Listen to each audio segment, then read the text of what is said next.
Hi, Dee Dee.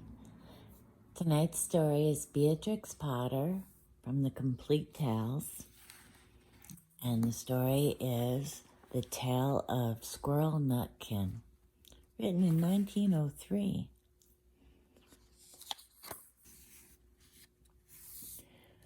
This is a tale about a tale that belonged to a little red squirrel, and his name was Nutkin. He had a brother called Twinkleberry and a great many cousins. They lived in a wood at the edge of a lake.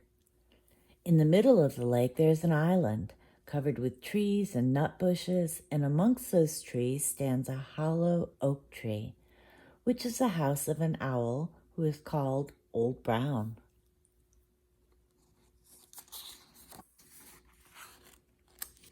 One autumn, when the nuts were ripe and the leaves on the hazel bushes were golden and green, Nutkin and Twinkleberry and all the other little squirrels came out of the wood and down to the edge of the lake. They made little rafts out of twigs, and they paddled away over the water to Owl Island to gather nuts. Each squirrel had a little sack and a large oar, and spread out his tail for a sail. They also took with them an offering of 3 fat mice as a present for Old Brown, and put them down upon his doorstep. Then Twinkleberry and the other little squirrels each made a low bow and said politely, "Old Mr. Brown, will you favor us with permission to gather nuts upon your island?" But Nutkin was excessively impertinent in his manners.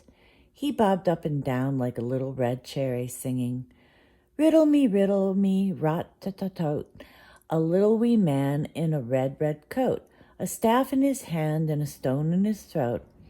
If you'll tell me this riddle, I'll give you a groat. Now this riddle is as old as the hills. Mr. Brown paid no attention whatever to Nutkin.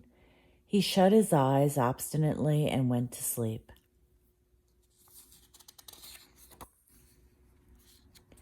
The squirrels filled their little sacks with nuts and sailed away home in the evening. But next morning they all came back again to Owl Island, and Twinkleberry and the others brought a fine fat mole and laid it on the stone in front of the Old Brown's doorway, and said, "Mr. Brown, will you favor us with your gracious permission to gather some more nuts?" But Nutkin, who had no respect, began to dance up and down, tickling old Mr. Brown with a nettle and singing, "Old Mr. B, riddle me ree, hitty-pitty within the wall, hitty-pitty without the wall. If you touch hitty-pitty, hitty-pitty will bite you." Mr. Brown woke up suddenly and carried the mole into his house.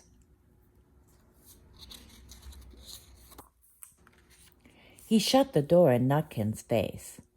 Presently a little thread of blue smoke from a wood fire came up from the top of the tree, and Nutkin peeped through the keyhole and sang, "A house full, a hole full, and you cannot gather a bowl full."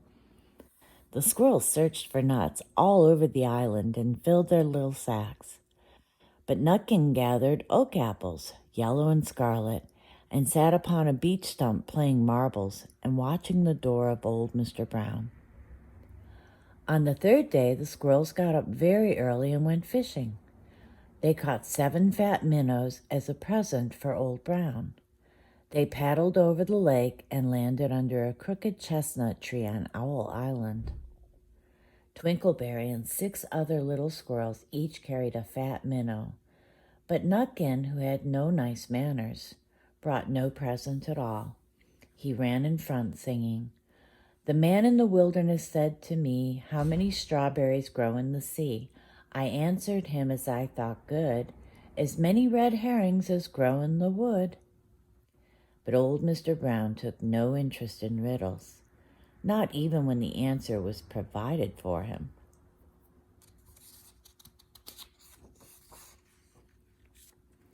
On the 4th day, the squirrels brought a present of 6 fat beetles, which are as good as plums in plum pudding for Old Brown. Each beetle was wrapped up carefully in a dock leaf, fastened with a pine needle pin. But Nutkin sang as rudely as ever. Old Mr. B, riddle me ree, flower of England, fruit of Spain, met together in a shower of rain. Put in a bag tied round with a string. If you'll tell me this riddle, I'll give you a ring. Which was ridiculous of Nutkin, because he had not got any ring to give Old Brown. The other squirrels hunted up and down the nut bushes, but Nutkin gathered robin's pin cushions off a briar bush and stuck them full of pine needle pins. On the 5th day, the squirrels brought a present of wild honey. It was so sweet and sticky that they licked their fingers as they put it down upon the stone. They had stolen it out of a bumblebee's nest on the tippity-top of the hill. But Nutkin skipped up and down, singing, Hum-a-bum, buzz, buzz, hum-a-bum, buzz. As I went over Tippletine, I met a flock of bonny swine, some yellow-nacked, some yellow-backed. They were the very bonniest swine that ever went over Tippletine. Old Mr. Brown turned up his eyes in disgust at the impertinence of Nutkin, but he ate up the honey.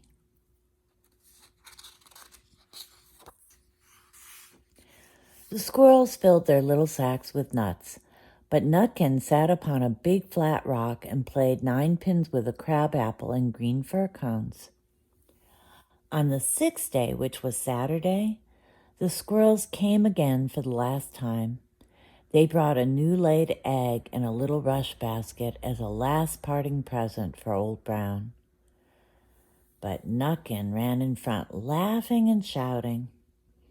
Humpty Dumpty lies in the beck with a white counterpane round his neck. 40 doctors and 40 wrights cannot put Humpty Dumpty to rights. Now old Mr. Brown took an interest in eggs. He opened one eye and shut it again. But still he did not speak. Nutkin became more and more impertinent. Old Mr. B, hickamore, hickamore, on the king's kitchen door, all the king's horses and all the king's men couldn't drive hickamore, hackamore off the king's kitchen door. Nutkin danced up and down like a sunbeam, but still Old Brown said nothing at all.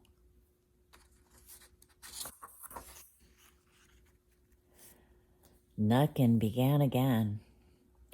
Arthur O'Bower has broken his band. He comes roaring up the land. The King of Scots with all his power cannot turn Arthur out of the bower.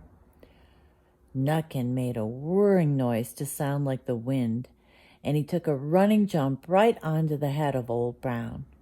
Then all at once there was a flutterment and a scufflement and a loud squeak. The other squirrels scuttered away into the bushes. When they came back very cautiously, peeping round the tree, there was Old Brown sitting on his doorstep, quite still, with his eyes closed as if nothing had happened. But Nutkin was in his waistcoat pocket. This looks like the end of the story, but it isn't. Old Brown carried Nutkin into his house and held him by the tail, intending to skin him. But Nutkin pulled so very hard that his tail broke in two, and he dashed up the staircase and escaped out the attic window.